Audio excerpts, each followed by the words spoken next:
نوری نەمر بەرجی شەشەم نووسینی مامۆستا محەممەد فەتحوڵڵا گولەن.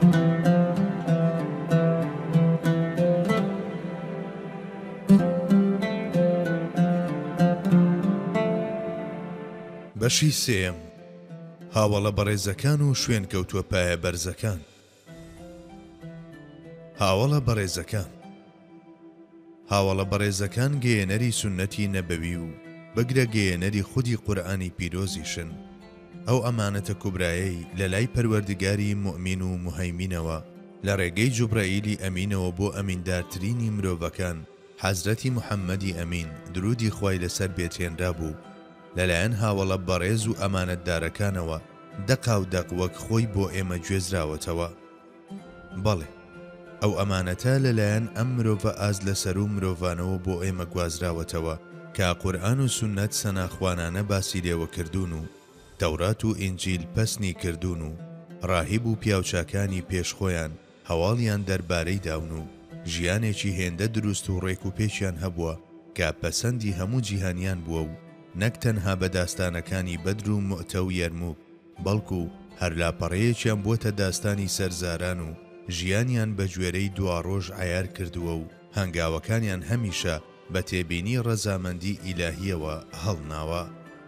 هەر بۆیەش دەمەوێت لە ڕوانگەی بابەتەکەمانەوە شتێکی کەم دەربارەی هاوڵە بەڕێزەکان و ئەو شوێن کەوتووە پایە بەرزانە بدوێم کە بە باشترین شێوە شوێن هاوڵان کەوتبوون. 1. هاوڵان و چینەکانی هاوڵان. سەبارەت بە پێناسەی هاوڵی و ئەوەی بەچێ دەوترێت هاوڵی پێغەمبەری خوا صلی الله عليه وسلم جێپەسەندترین تێڕوانینی حافظ ئیبن الحەجەرە. بە گوێرەی تێڕوانینی هاوڵی ئەو مرۆڤە باوەڕدارەیە کە پێغەمبەری خوای بینیوە و گەر بۆ ماوەیەکی کەمیش بوو بێت بە دیدار و سوحبەتی ئەو شاد بووە و گوێی لەو گرتووە و لە نێو ئەم ئەهد و پەیمانەدا وەفاتی کردووە.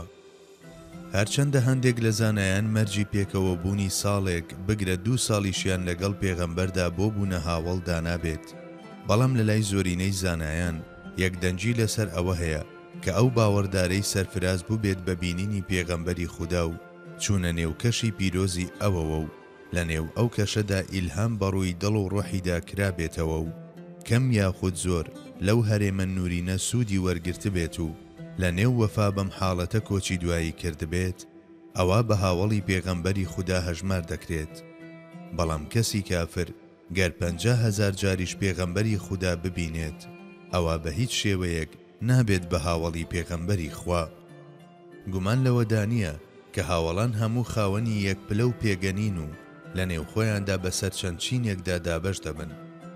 بە دڵنیاییەوە ناکرێت ئەو هاوڵانەی لە کاتێکدا تەواوی دەرگاکان بەسەر پێغەمبەر و پەیامەکەیدا داخرابوون لەگەڵی دابوون، ئەوانەی لە پاشکۆچ و لە کۆتاییشدا لە پاشفەتحی مەککەوە باوەڕیان هێناوە لە نێو هەمان ئازدا ڕیز بکرێن.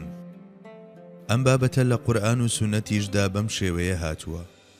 لەو ئاەتانەدا کە پەیوەندی بەم بابەتانەوە هەیە، وەک چۆن باز لە یەکەمینەکانی نێو مهاجرین و ئەنسار کراوە، باس لەوەش کراوە کە ئەو هاوڵانەی لە پێشفەتحی مەککەوە ماڵیان بەخشیوە و لە پێناو خوددادا جەنگاون، پلەیەک بەرزترن لەو هاوڵانەی لە پاشفەتحی مەککەدا ماڵیان بەخشیوە و جەنگیان کردووە. ئەم جیاوازیە لە پلەی هاوڵاندا دەکرێت لە نێو ژیان و هەڵبژارنەکانی پێغەمبەری سەروەریشماندا صلی الله عليه وسلم ببینرێت. بۆ نمونە جارێکیان کە حەزرەتی خالید بە جۆرێک لە جۆرەکان ئازاری حەزرەتی عەمماری کوڕی یاسری دابوو، پێغەمبەری خوددا زۆر بەتوندی سەرزەنشتی حەزرەتی خالیدی کرد.